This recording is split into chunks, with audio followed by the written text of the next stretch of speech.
Sugeng Daru Rahayu dari Timur Begawan. Nah, jadi Sang Ksatrio Piningit itu tidak lagi berbicara masalah bencana, tidak lagi berbicara masalah angin, air, dan api, serta tanah dan semua elemennya. Tetapi Sang Ksatrio Piningit mungkin dengan pasukannya berbicara masalah batin, jiwa manusia. Ya, bagi saya pribadi yang selalu gundah, gelisah, bertanya pada diri sendiri dan dijawab sendiri,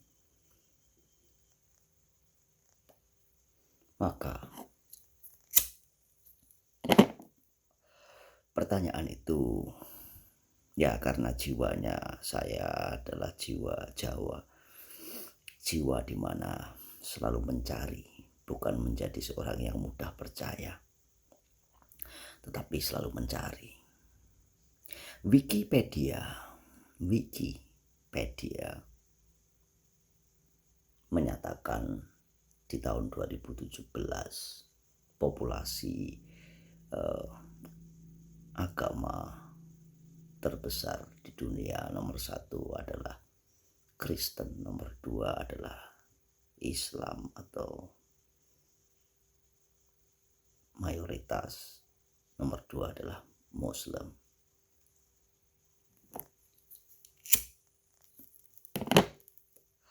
Nah, tetapi populasi negara yang terbesar Muslim terbesar adalah Indonesia, 229 million, dan sedangkan di Arab Saudi sendiri hanya 33 million. Itu urutan nomor berapa itu di Wikipedia, nanti saya kasih linknya ya, dilihat saja. Sedangkan agama ada 4.300 agama di dunia. 4.300 agama, religion nyebutnya. Kalau agama itu bahasa Indonesia. Kalau kamu searching di Google, how many religion in the world, di dunia itu berapa banyak agama di dunia, religion ada 4.300. Nah, mereka mempunyai buku-buku keagamaan. Saya menyebutnya buku-buku keagamaan. Sebuah buku itu mengajarkan atau memberitahu tentang perdamaian, tentang kebaikan. Ketika di 4.300 buku keagamaan itu, jika ada salah satu buku yang mengajarkan tentang membenci, membunuh, atau memusnahkan buku-buku keagamaan yang lain, saya rasa itu hal yang aneh. Kenapa hal yang aneh? Ya karena itu cuma satu. Karena buku yang lain mensiratkan, mengatakan tentang keselamatan dan cinta kasih. Saya yakin tidak ada buku Mungkin dari kedangkalan spiritual saya tidak ada buku yang menyuruh untuk membenci. Tidak ada buku yang menyuruh untuk membunuh. Jika ada buku yang menyuruh untuk membenci dan membunuh, harusnya buku itu dijadikan file PDF. Tapi sebelum menjadi file PDF, harus kita edit. Nah, jika buku-buku itu menyatakan dalam sebuah paragrafnya menyatakan, atau sebuah sentencesnya, paragrafnya menyatakan untuk membunuh, membenci, memusnahkan, diedit saja. Perlu diedit. Ketika diedit akan menjadi sesuatu yang luar biasa baiknya.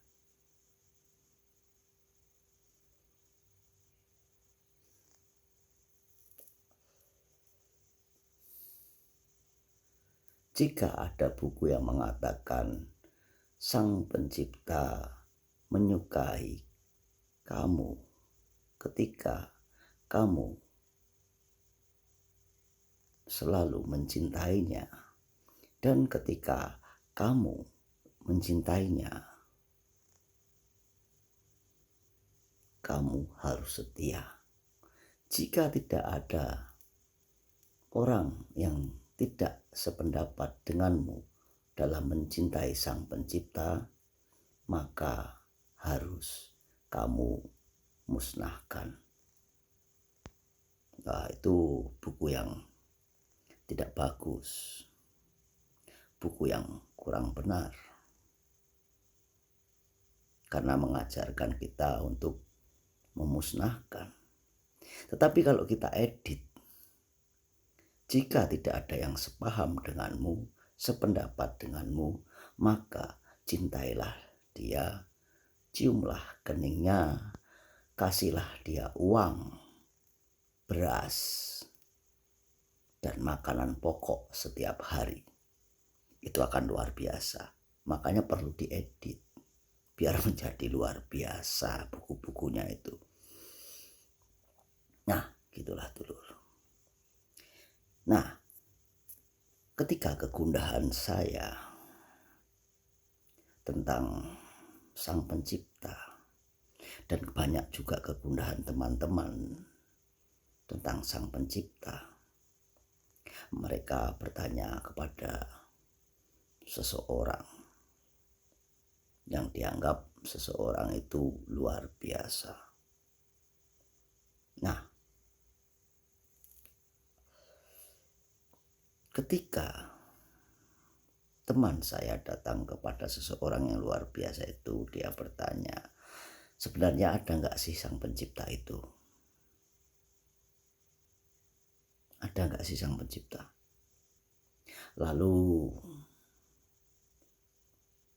seseorang itu, saya tidak bisa menyebutkan nama seseorang itu. Seseorang itu berkaitan dengan seseorang yang bijaksana sekali. Lalu seorang itu berkata, tidak ada, Sang Pencipta itu tidak ada. Wah, disebarkanlah berita bahwa Sang Pencipta tidak ada. Lalu mulailah mereka bersenang-senang. Mereka mempunyai kebebasan. Wah, akhirnya tidak ada. Lalu datanglah lagi saya kepada seseorang yang dimaksud, seorang yang bijaksana itu, dan bertanya, sebenarnya ada nggak sih Sang Pencipta itu? Lalu seorang yang bijaksana itu bilang, ya ada Sang Pencipta itu. Lalu saya sebarkan ke sana, Sang Pencipta itu ada. Ada Sang Pencipta itu. Lalu teman saya murung, sedih, karena dia bersenang-senang ketika tidak ada Sang Pencipta. Kebebasannya luar biasa, melakukan hal-hal yang aneh-aneh, ya, yang tidak lazim, karena bebas sekali. Tetapi ketika saya memberitakan bahwa Sang Pencipta itu ada, dia jadi murung, gelisah, sedih.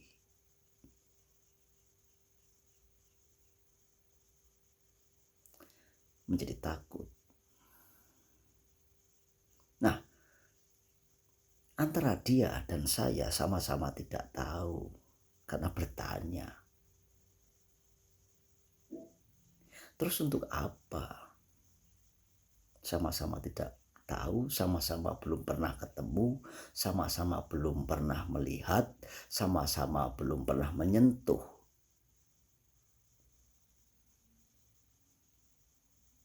Sama-sama nggak tahu. Terus untuk apa? Saling menyakiti, saling menghina, saling membenci, saling memusnahkan.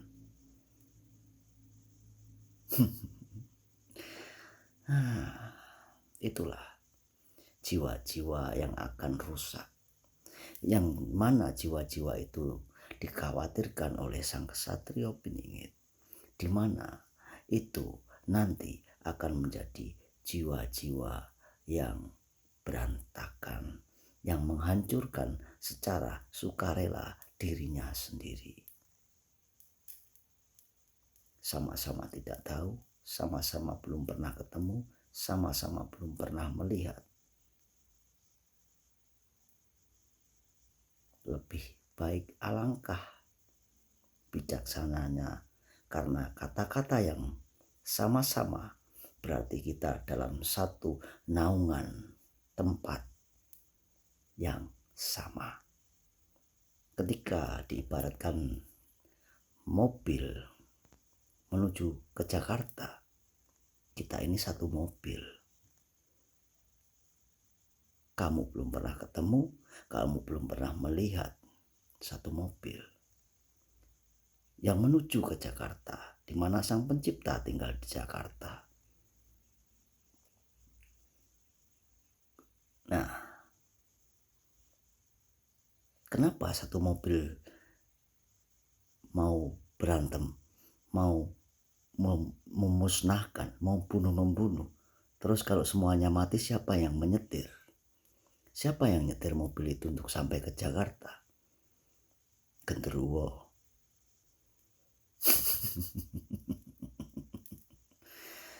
Lebih baik, alangkah baiknya satu mobil itu rukun, saling mengasihi, saling menyayangi, saling mencintai, sehingga akan sampai ke Jakarta dengan selamat sampai tujuan. Rahayu, rahayu dari Timur Bengawan.